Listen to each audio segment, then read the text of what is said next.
Well, hello. In this, this is the beginning of a series of videos where I'll be reviewing the Library of America volumes in brief. These won't be extended discussions of the works. I do that in other places in my podcast and sometimes on this channel. The point of this series will be to do an overall review of the Library of America by looking at the individual volumes. So these videos will tend to be short. Maybe no more than 5 or 10 minutes each. This one will be a little bit longer because I need to introduce what I'm doing here, and introduce the Library of America to readers who don't know about it.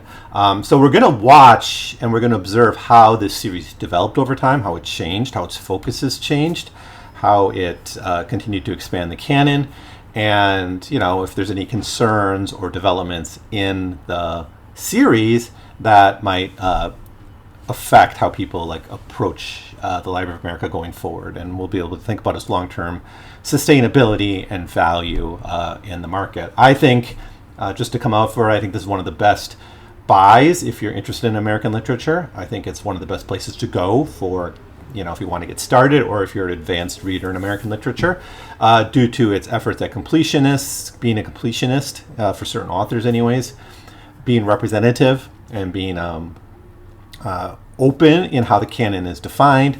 Other publishers of classic work, for instance, with Melville, who's our first volume of the Library of America was Melville's work, would just maybe publish Moby Dick, maybe Typee, and that's it. And that's what you'd get would be that would represent Melville in that series. And Library of America did not do that. Library of America was more about preserving and maintaining the American canon. So as we go through these volumes, we'll be considering things like the value of the individual volumes, the approach of the editors, the thought that went into it as best as I can tell, the development of the series over time as it redefined the canon and as it tried to expand it. And we'll look at volumes that I think are maybe not as valuable for buyers if you're not a completionist. And as much as I would like to have all these volumes, just the space in the home that they occupy is a lot. So I have about half of the volumes. And I've read about a third of them. I've been reviewing these books, the authors and the works of literature on my podcast and on this channel in various ways. So I'll continue to try to do that. I've been taking a little bit of a break from my podcast. And this is going to be a way for me to kind of, rethink how what content I'm going to provide on the internet for readers who might be interested in it. And I think it'll be an interesting exercise, and it will be something I can upload, pretty much every day, or at least several times a week, to help readers, feel their way around this series, to see where they might want to jump in, what volumes they should get, and really where the series is going. That's really something I want to think a lot about. Now, for instance, if we go to the Wikipedia page for the Library of America, we see that was originally established in 1979 with seed money from the National Endowment of the Humanities. So it's not a government foundation, it just had seed money from the American government. But their mission statement is to preserve American literature, keep it in print constantly, have authoritative versions of the works, and then they all have chronologies of the authors or authors. In the back, notes for readers, notes on the texts, and individual editors will step in and make decisions about which version of a work might be used, how they're edited for presentation. But there's a standardization to this. So if you read this, it's one thing you notice very quickly is that there's standard experience you get. Although there's a lot of diversity in them. It's based on this French series that did the same thing. Now, the first volume, I think they're listed here. The first volume was 1982, and that's the one we're going to look at today, edited by J. Thomas Tanzel, and it includes Typee, Omoo, and Mardi. And as already suggested, this is already a very interesting start, because they're not starting with Moby Dick, because if you're just interested in sales, you'd sell, Melville's most well-known work. You'd put in Billy Budd and Moby Dick and things like that. But starting with these three works, now many people know Typee, but I think if you walked around the street, even among educated people, most wouldn't know any of these three books. Typee was the most popular during Melville's life. Omoo I don't know how often it's read now. It's one of my favorites. And then Mardi is, much maligned by readers, and it is weird, and it's hard to read, and it's a challenge. So it's a challenging volume. It's long. One thing I've noticed, and I don't want to get too much about the big picture until we get to later works, but they were bigger early on in the series. They've gotten shorter, and that's a concern of like the value of these works. Now, of course, in a strict sense, a lot of these works are public domain, right? And some writers who are in copyright, the Library of America has had trouble getting them into print, because I guess that's been the case with Hemingway.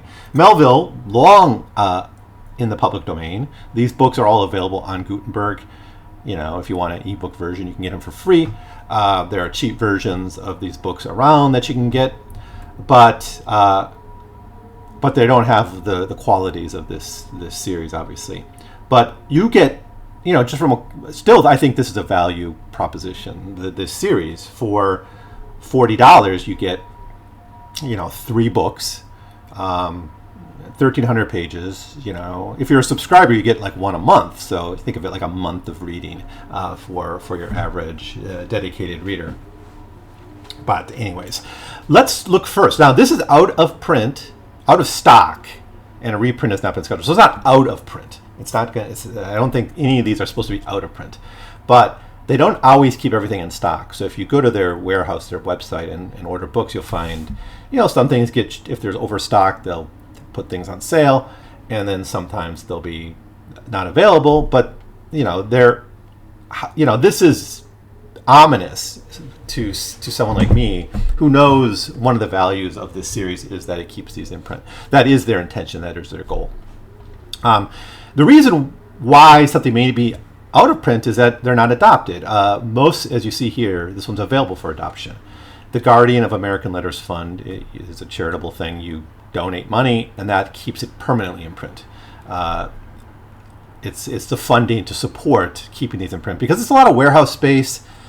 It's you got a lot to manage if you want to keep these books all in print. We're talking about over 300 volumes at this point.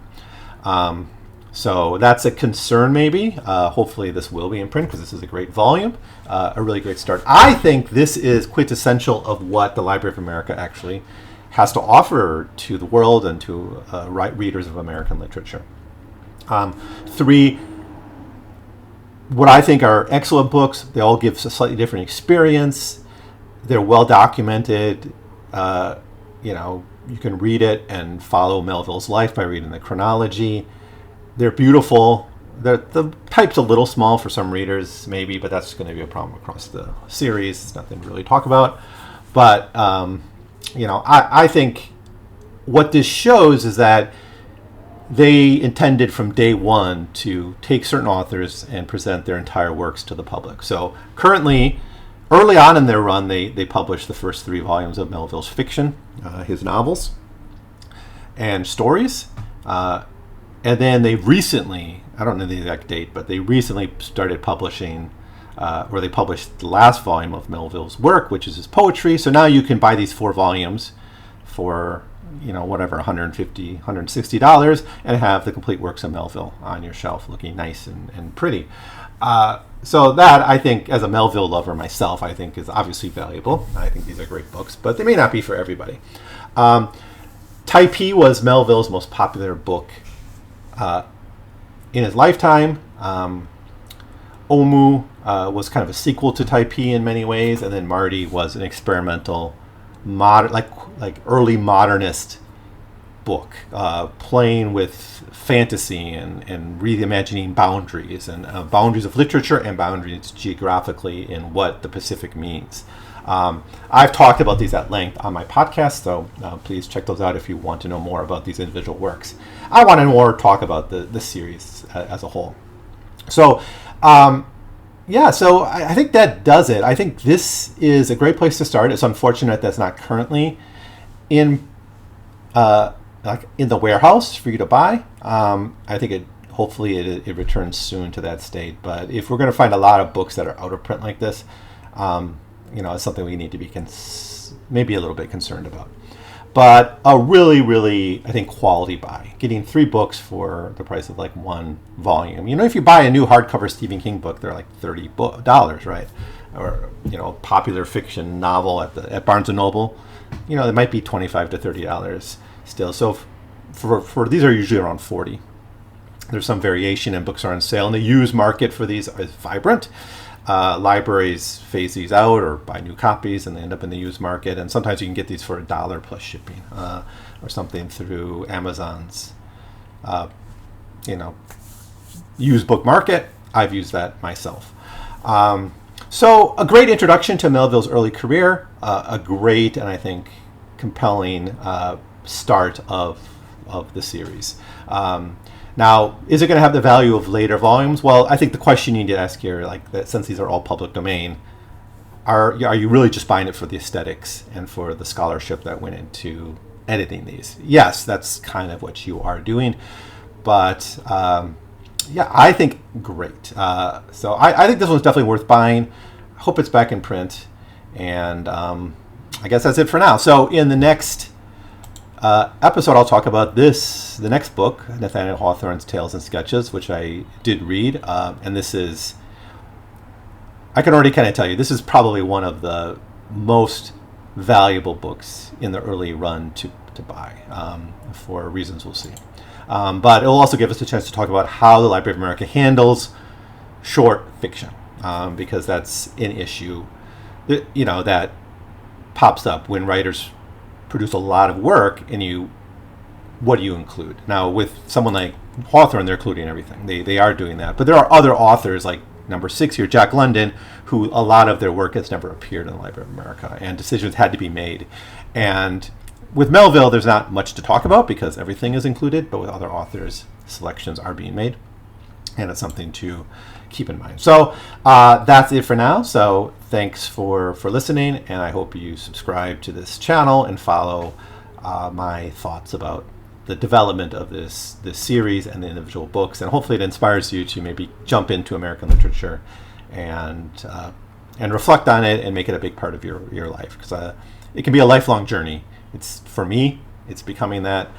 There was a time I wanted to read one a month or a couple a month, one a week, get through the whole series, but I don't know if that's feasible until retirement, but for now it's still a big part of my life, and I still love these volumes, and I'm going to continue reading them, and I hope you can find similar pleasure in them. So if you want to comment, I'd be very interested in other people's experiences and what this series means to you, or what the works of Herman Melville might mean to you. So thanks again for listening, and I'll talk to you next time.